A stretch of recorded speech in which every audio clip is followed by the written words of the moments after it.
we will finish what we start. All the other bugs laughed and said, you could never climb this tree. It's so tall and the winds are so strong and the rain is coming. But they said, no, we will do it. We are mighty. So the other bugs allowed them to go because no one else could go. And they did. They climbed up this tree as hard as the wind blew. They hung on tight and they climbed until they made it to the top. At the top, the evil Spider Queen was waiting with her ant army and said, you will not pass. This is our tree, and we do not want you to save the garden. One little doodle bug ran forward and said, Leafmen, Leafmen, we are in need!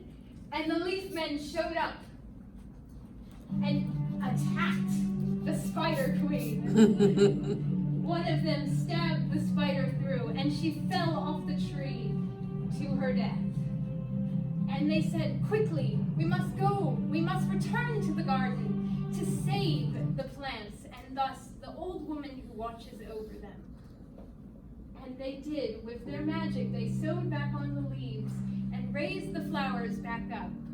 Then they picked one of the flowers and gave it to the long-lost toy and told him, you are the only one who can wake the old woman now. You must do it. But we need someone to take you there because he could not walk. The doodlebug said, small of body, but brave of heart, we always finish what we start. So they carried the toy to the grandmother, who lay in bed. And in the morning, when she woke, she saw the little man, and her memories came back. She realized she had remembered what she'd forgotten. So she went to her grandchildren and told them, I remember now.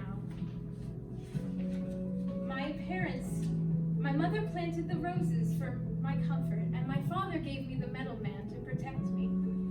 And they told me that there were leafmen who watched over the garden and protected it from the dangers of the other bugs.